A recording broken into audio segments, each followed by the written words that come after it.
डोमेट्रिक style Nadia के शांतिपुर विधानसभा में हंगामा मच गया। टीएमसी प्रत्याशी ब्रज किशोर गोस्वामी के खिलाफ सोशल मीडिया पर बेहुदी गालियां और कुरूप टिप्पणियां। आरोपी इंद्रजीत घोष सूत्रोगढ़ इलाके का सीपीएम समर्थक युवा टीएमसी ने शनिवार को शांतिपुर थाने में शिकायत दर्ज करवाई है। पुलिस ने तुरंत जाल बिछाकर उसे दबोच लिया। टीएमसी का दावा, आरोपी के फेसबुक पर सीपीआईएम के कई पोस्ट राजनीतिक साजिश का शिकार। टीएमसी प्रत्याशी युवा टीएमसी चेतावनी दे रहा, सख्त कार्रवाई नहीं हुई तो आंदोलन छेड़ देंगे। शांतिपुर की सियासत गरमाई, अब आगे क्या? মূলত সামনে বিধানসভা নির্বাচন, শান্তিপুর বিধানসভা তৃণমূল প্রার্থী আবার কিন্তু হয়েছেন ব্রজ কিশোর গোস্বামী। হঠাৎ করে এই ধরনের কুরুচিকর মন্তব্য কিভাবে দেখছেন বিষয়টা? খুবই নিন্দার চোখে দেখছি, কারণ শান্তিপুরের কখনো এরকম কালচার আমরা দেখিনি।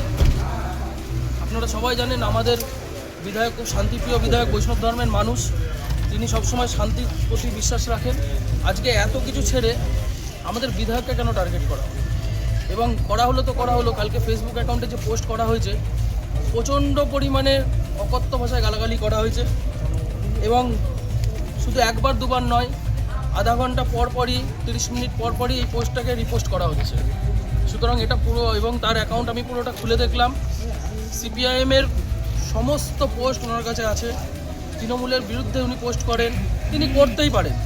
গণতন্ত্রের প্রক্রিয়ায় তিনি যে কোনো দল করতে পারেন, তিনি আমাদের বিরোধী পার্টি করতে পারেন, তাদের আমাদের পছন্দ নাই হতে পারে, কিন্তু শান্তিপুরের কালচারে এত বছরে কখনো এই ধরনের অকথ্য ভাষায় গালাগালি করা, বিধায়ককে নিয়ে নোংরা নোংরা পোস্ট করা কখনো আমরা দেখিনি। আমরা খুব নিন্দনীয়ভাবে জানাচ্ছি। এটা কি রাজনৈতিক কোনোরকম চক্রান্ত মনে করছেন? অবশ্যই রাজনীতি ছাড়া কি আছে এখানে?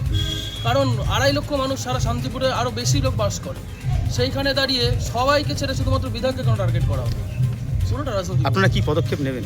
আমরা থানায় লিখিতভাবে জানাবো, প্রশাসনের কাজ করবো, প্রশাসন অবস্থায় আস্থা আছে, কিন্তু এই ধরনের যদি পরবর্তী কোনো সময় কিছু হয়, সে সিপিআইএম হোক, বিজেপি হোক, যেই হোক না কেন, তার কীভাবে প্রতিরক্ষণ করতে হয়, তাদেরকে কিভাবে রুখতে হয়, যুব তৃণমূল কংগ্রেস পরিষ্কারভাবে খুব ভালো করে বুঝিয়ে দেবে আগামী।